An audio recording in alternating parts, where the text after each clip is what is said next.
Mga kabisnes naming minamahal, makikisuyo po kami. Naglalambing po kami sa inyo. Kung maaari po sana ay pakisuportahan natin Alminda Cariaga Mix Vlog.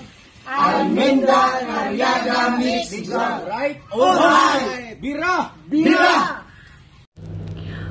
Hi po everyone! Welcome back sa ating YouTube channel. Ito po ang inyong lingkod, Alminda Mix Vlog. Bumabati ng magandang gabi sa atin sa Middle East, around Middle East po, magandang umaga dyan sa atin sa Pilipinas. Well mga kabisnes, mga kapapi, mag-reaction na naman tayo o bigay na naman tayo ng ating opinion dito na naman kay Jonathan. Sorry po, alam ko po ay naiinis na rin kayo talaga dito kay Jonathan. Ako nga kinakagat ko na lang yung labi ko dito sa kapag inis ko dito kay Jonathan actually. So, bigyan lang natin tong reaction na to. Yung bang para bang yung sinasabi natin na ano ba ito? Na naalala naman natin paninindigan ba ito? O sinasang-ayunan nitong mga tropa ni Jonathan na mga tropa niyang vlogger. Ayon kay Jonathan ay tropa daw niyang vlogger. Ito ano ba tong sinasang-ayunan ba talaga nila ito? Itong pinagsasabing paninira ni Jonathan kay kabisnes. Alam niyo mga kabisnes, mga kapapi, kung bakit ko nasabing paninira, sinasang-ayunan ba nila yung paninira ni Jonathan dito kay kabisnes? Siguro naman, kahit naman siguro kayo ay maintindihan ninyo talaga ang kwento, di ba? Ang mga senaryo, ang mga sinasabi ni Jonathan dito, di ba? So kung halimbawa ay sinasabi mo noon naninindigan ka talaga itong tropang vlogger ni katropa nitong si Jonathan, na naalala ko na sabi mo maninindigan ka talaga na kami ang sisira ng community ni kabisnes So well, the truth is revealed. Kumbaga lumabas ang katotohanan ay hindi naman siguro nanggaling sa amin itong mga komento dito na nandyan ibinablog ng mga katropa ni Jonathan, itong si Jonathan, diba? Ang dami lang naman talaga nag-comment doon, hindi maganda dahil nga dito sa kanilang pagbablog kay Jonathan. So bago natin umpisan mga kabisnes, mga kapapi, baka sakali po hindi pa kayo naka-subscribe sa aking munting bahay, baka pwede pong subscribe ng aking munting bahay at pakipindot din po ng notification bell para updated tayo sa lahat ng ating nire-reactionan dito kay Kabisnes Official, Papa Dins TV at sa Kabisnes Family. So mga kabisnes, mga kapapi, ganito nga bago din ang lahat, baka po pwedeng suportahan natin Kabisnes Official, Papa Dins TV at Kabisnes Family at ang lahat po ng aking kasamahang reaktor at Sinataong Gala Vlog, Analisa Reality Vlog, Anime Reactors TV, Ma'am Fresh Channel, Kalingap Turak, Pelsi Katangay at si Madam Inday Okray TV po. At ang ating si Boss Wakiwak po, shoutout sa iyo Boss Wakiwak TV, at ang Bong TV na kaibigan ni kabisnes at ang best friend po ng ating Papa Dins TV na si Papa Sundot po. Huwag natin kalimutan din i-subscribe, at ang 6 na Kagwang Bornok Official, Kagwang Boknoy Official, Kagwang Bong Official, Kagwang Intoy Official, Kagbuwang Bay Official at Kagwang Bogi Official po.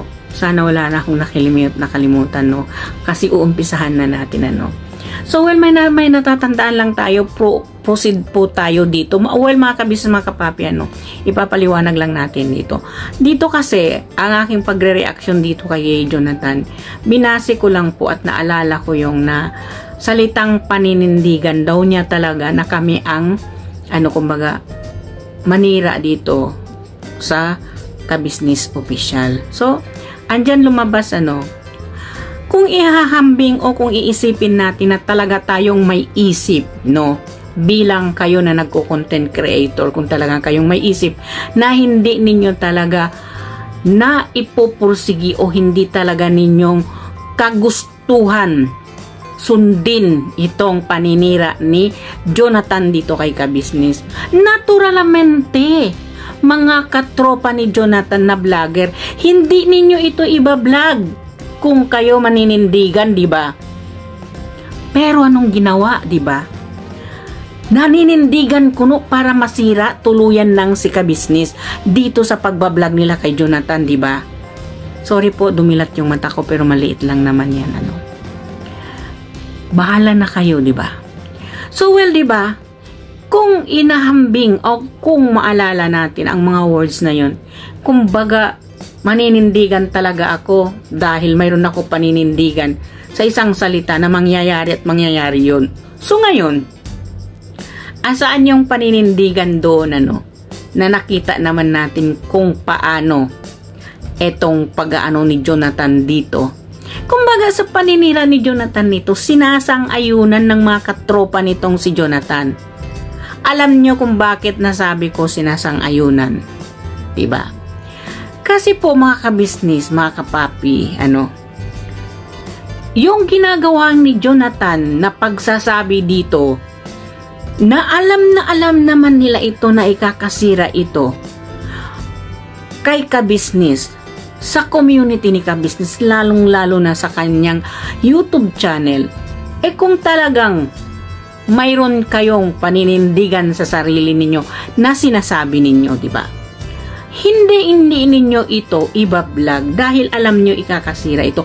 Pero dahil nga ba sa views at kaya ninyo at sasabihin ninyo ay masisira si Kabisnes dito. Dahil pag maririnig ito ng mga viewers namin, maraming mangungutya o maraming mambabas kay Kabisnes. Ang kalabasan dito, si Kabisnes ay masama. Simple lang nun, di ba? So, kung sinasabi natin itong si Jonathan ay may saltik at sira ulo, ano pa yung nag-vlog? Di ba? Kasi, ano natin, ano? Siguro na mga kabisnes, mga kapapi, ano, mayroon naman siguro tayong isip para mag-analyze. We're going to analyze this situation, the issue. Ipagdugtong natin yung issue, ano. You're not going to publish or hindi mo yan i-upload or hindi mo yan ilalabas kung talagang alam mo ikakasira sa taong sinasabi mong nirerespeto mo. Sinasabi ninyo, etong mga influencer na nagbablog kay kay Jonathan, sorry po, na nirespeto nila ang kuya nilang Kabisnes. Hindi ninyo yung gagawin, di ba? Ang ganyan pangyayaring issue na talaga bang parang sinadya ninyong ipopokus nyo talaga doon kay Jonathan na yun, sa paninira nitong si Jonathan kay Kabisnes. Kumbaga, tuwang-tuwa pa kayo, sinasang-ayunan ninyo itong pagkasinungaling ni Jonathan, hindi ba? It means binibigay ninyo yung simpatsya ninyo, di ba? Tinotolerate ninyo itong pag-aano ni Jonathan dito. So well, hindi naman ilpalagay na natin, sabi ng mga basher, ikaw Alminda Mix Vlog, nagmamagaling ka na naman, inaano mo na naman yung dalawang tumutulong. Wala naman tayong sinasabi dun sa pagtulong, kahit naman sino, kahit naman kami tumutulong kami, di ba? Sa maganda lang pamamaraan, mga viewers, di ba? Mga basher, di ba? So kayo kung talagang bilog yung pangungutak ninyo, yung utak ninyong may laman yan, laman ng utak ng tao, iisipin nga ninyo, bakit nga ba talaga nilang blinag itong si Jonathan na sa alam naman nila paninira ito kay Kabisnes? So you have to analyze and put it on your mind what that mean, diba? Ano ba ang ibig sabihin ng dalawang tropa ni Jonathan at bakit nila iblinag yung mga masasamang salita ni Jonathan dito? Ang pagkasabi pa nila, Jonathan, i-upload namin ito, no? Naturalmente, sasabihin natin, ano, sumasang-ayon yun si Jonathan kasi paninira niya yun, Magaling manira itong si Jonathan. So if you are the wise, both of you, na ginagamit ninyong utak ninyo, you don't have to do that, diba? Kung sinasabi ninyo, minahal ninyo ang family ka business, nirespeto ninyo yung kuya ka business ninyo, you have to put it on your mind. And you have to analyze kung ano-ano ang lumalabas dun sa bunganga ni Jonathan na yun. Ito ba ay pwede? Ito ba ay hindi? Hello mga katropang vlogger ni Jonathan. Siguro matagal na rin naman kayo nagba-vlog. You know ano yung tama o ano yung hindi pwedeng sabihin o ano yung pwedeng sabihin, di ba? Kayo na mismo nagsasabi, yung video na yan is public. You can do whatever you want to do kasi hindi pinagbabawal ni YT yun. O nandun na tayo. So dito sa paninira ni Jonathan na ito, di ba? Of course, open to. Pinuntahan kayo ni Jonathan para manira kay ka-business. So anong ginawa ninyo? Sinang-ayunan lang naman ninyo. Kumbaga, yung mga pananalita ni Jonathan, dinugtong-dugtungan na ninyo, pinabayaan na ninyo si Jonathan kumbaga sa Bisaya pa nagngaw-ngaw, nagngiwat sa Ilocano pa. 'Di ba? Ngiwat itong si Jonathan. Sinasang-ayunan naman ninyo. Pinabayaan ninyo si Jonathan magsalita ng hindi tama. Okay. Bakit natin sasabihin bakit yung isang reactor ni ka-business ang tinitira na naman niya itong si ganito, si ganyan. This is only kung alam ninyo ang real talk. This is a real talk, diba? Kasi kung hindi kayo bobo ako hindi ako marunong. Pero at least nababasa ko kung ano yung intention ng tao. Ano ba yung intention ng dalawang tropa ni Jonathan dito sa ginawa niya? Diba? Ano ang intention nila dito sa pagsisinungaling ni Jonathan na ito? Ang paninira niya dito kay ka-business, diba? Obviously, pag mapanood talaga ninyo yung video na yun na sinasabi talaga ni Jonathan na kami ay pinapatulog ni ka-business doon sa malapit doon sa aso sa may yung koral ng aso, doon kami pinapatulog. Obviously nandoon yun sa kanila mismo yun. Maririnig ninyo po yun. Buo talaga yung sinabi ni Jonathan doon. So bakit nandito si Jonathan kay ka-business? Sabi niya buo daw yun. Marami daw ang tinanggal doon. Syempre, di ba? Yung mga magagandang salita, tabas-tabasin yun nila, di ba? Ang iiwan lang naman nila yung paninira doon kay ka-business. So sasabihin nila, wow, bingo, nanalo kami. Nasiraan na ni Jonathan ang ka-business official nang dahil sa amin kami nagbablog kay Jonathan. So anong sabihin namin? Okay, ugas kamay kayo. Sasabihin ninyo, si Jonathan naman ang pumunta dito sa amin magpa-vlog.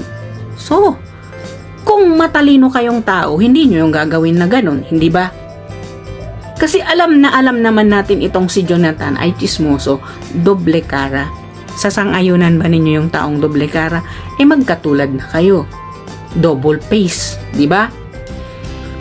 Dito, alam ko dito, sa reaksyon kong ito, marami na naman itong magagalit sa akin. Pero guys, matalino naman siguro tayo. Kayo naman siguro mga nanonood, di ba? Mga viewers ng kabila na istasyon, viewers ng tropa nitong si Jonathan, na viewers din naman kayo ni ka-business. Bakit ho ninyo hindi tinatawag doon, itatali, magtali naman kayo doon sa pangingisip ninyo. You have to be wise to watch the video kung ano yung issue doon. Di ba? Doon lang natin i-connect mo lang doon. Bakit kailangan pa talaga doon yung main nila doon, na doon nila talaga pinokus yung sinasabi ni Jonathan na kaya umalis sila doon, walang ulam doon kila ka-business, na uubusan ng ulam. Obviously yun ang sinabi ni Jonathan, di ba? Kahit yan mapanood niya, kuya, totoo naman, dinala ni Ate Vera at saka asawa ni Bonok yung ulam sa loob. Andon yan. Huwag ninyong tanggalin yan. Diba? Obviously, nandun yan eh. Kasi, kumbaga, of course, kami naintindihan namin, we are not going to take your video. Nandito kami kay ka-business, diba? Doon kami kumukuha. Pero, napanood namin yun. Ako napanood ko yun eh. Kasi nga, hindi ako nag-unsubscribe sa'yo. Subscriber mo pa rin ako. Although marami kang sinasabi tungkol sa amin. Kami yung anay ng kabisnes. Kami yung nangsisira ng community ni kabisnes. So, by the way, ang sinasabi mong paninindigan mo na kami ang naninira. Wala kaming ginawang paninira kay kabisnes. We are there for them, to protect and fight for them, sa mga taong anay na tulad din ninyo. Kung anay kami, anay rin kayo, di ba? Ngayon, sino yung lumalabas na totoong anay? Di ba? So, dapat mag-isip tayo doon sa kino-content na yun, ano? Tayong mga manonood, we have to be wise to watch that video kung ano yung makukuha natin doong aral o kung anong makukuha natin doong chismis. Di ba? Yan, lumabas yung sinasabi ni Jonathan na hindi walang ulam. Ano daw ang kakainin nila? Alanganin kakainin nila, iskanin lang, wala daw ang ulam. Kasi ang nasa isip ni Jonathan, pinagdamutan sila. Yun ang pinunta niya doon sa kabilang istasyon. At saka yung pinapatulog sila doon ni kabisnes. What do you think? Magagawa ni kabisnes yun? Kahit nga paulit-ulit niya, binabastos si kabisnes, paulit-ulit pa rin sila tinutulungan ni kabisnes. We have to think it twice or million times, guys, kung sino yung manonood dito kay kabisnes. Wala naman yatang ibang tumutulong kay Jonathan maliban sa pagtulong ni kabisnes na package buong buo. So ngayon, sasabihin ng mga sinasabi ng mga viewers na dyan, huwag mo nang pansinin kabisnes, pinagpaaway-away lang kayo nandoon sa tropa ni Jonathan. By the way, doon sa nag-comment, ma'am, you have to think first bago po tayo magsalita ng ganun. Hindi naman siguro makikipag-away si kabisnes. Eto ay tinatanong lang niya si Jonathan kung ano yung totoo rito. Kasi nga, lumabas nga doon, napanood nga nila doon kung anong sinasabi ni Jonathan doon sa kanila. Diba? Kung nandoon sa kasi si Jonathan sa kanila, kaya ni Jonathan mag-voice out ng kasinungalingan. Dito kay kabisnes, ibang sinasabi. Doon sa kanila, ibang sinasabi. Siyempre, malay natin, bago nila iba-vlog yun, ano kayang sinasabi nila bago nila i-vlog si Jonathan, diba? Hindi natin alam yun. So, you have to think wisely. Hindi yun, nakikita lang natin doon, magagalit na tayo. You have to think what's going on that video. Ano yung issue doon na itinatalakay doon? Bakit ganon? Bakit nagkaganon? Bakit nasabi ni Jonathan yun? For what reason? Diba? At bakit nila iblinag yun? For what reason also? Of course, para masira si kabisnes. So, sabi nila, nasira na si kabisnes. Boom! Bingo. Yun bang sinasabi nila? Bingo si kabisnes. Kasi sira na siya ngayon. So, you don't have to, you are not thinking twicely. You're not thinking a million times na marami pa rin nagmamahal sa kabisnes. Maraming galit kay Jonathan. So, yung, kumbaga, sinamantala nila nito yung kasinungalingan nitong si Jonathan na ito. Alam nyo, mga kabisnes, mga kapapi, kung nandyan lang talaga ko sa tabi ni Jonathan, tulog yan. Ligyan ko talaga yan ng straight sa mukha. Tulog yan. Bahala na si Batman. Hindi po pwede yan. Tingnan lang po natin, mga kabisnes, mga kapapi, kung paano si kabisnes ay magbigay ng kanyang kahabang pasensya, pagmamahal niya dito sa mag-inang ito. Pero hindi natututo si Jonathan. Alam niyo kung bakit? Dahil sa tropa niya na pinupuntahan niya lagi, na nakikinig sa kanyang kasinungalingan. Sinasang-ayunan yung kasinungalingan ni Jonathan. So well, sana naman po, mga katropa ni Jonathan na vlogger dyan, konti po naman pag-uunawa doon sa mga sinasabi ni Jonathan. Huwag po natin i-focus yung kasamaan, i-focus natin kung ano yung totoong sinasabi niya. Sinungaling man yan, sinungaling na yan eh. Hindi na yan magbabago. So, for the content or for the views, para kumita, kahit yung sinungaling sinasabi ni Jonathan ay pinapatulan at binablog, ina-upload ninyo para saan? Sa kasiraan ng kapwa din ninyong vlogger na dati naman tinulungan kayo rin.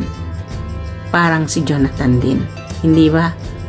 Wala na ba talaga yun sa isip natin ang pagtulong ni Ka-Business na nakabilang tayo sa tinulungan ni Ka-Business? Sana mag-isip din tayo mag-isip-isip yung tayo kung may time, ano. So, well, mga Ka-Business, mga kabapi, hanggang dito na lang. Sorry po sa mga aking nabitawan na salita. Maraming salamat din po kung na-accept ninyo yung sinasabi ko. By the way, we are just telling the truth. We are not telling the lies. Kung ano po yung nakikita ko doon sa video na yon, na kung anong issue doon, yun ang tatalakayin natin. Hindi yun tatalakayin natin kung ano yung kasinungalingan ni Jonathan. The connection of Jonathan and you na mga tropa vlogger ni Jonathan. Yun ang connection ninyo doon kay Jonathan, kung paano ninyo parang na-manipulate ni Jonathan ang mga, kumbaga, yung ano ni Ka-Business para na lang may masabi itong si Jonathan na hindi maganda kung nandoon sa kanila. Hindi ba? Hindi ba naman maliwanag pa sa sikat ng araw na mayroon talaga silang intention paninira sa Ka-Business family? Ang daan ay si Jonathan. Yun po yun ang naintindihan ko dito sa pag-vlog nila kay Jonathan. Paninira kay Ka-Business, ang daan kay Jonathan. Kasi si Jonathan ang nagdala ng mga salitang hindi maganda. Iblinag nila para ma-focus sa buong mundo na masamang tao si Ka-Business. So well, mali kayo.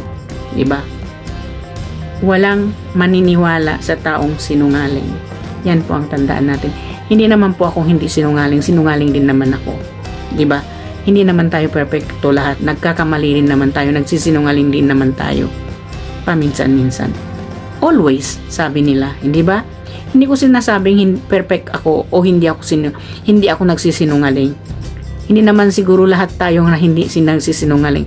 Kahit naman siguro ilagay natin, kahit yung nagsisinungaling ka para sa kabutihan, magsisinungaling ka para ikabuti ng tao, hindi para ikahamak ng tao.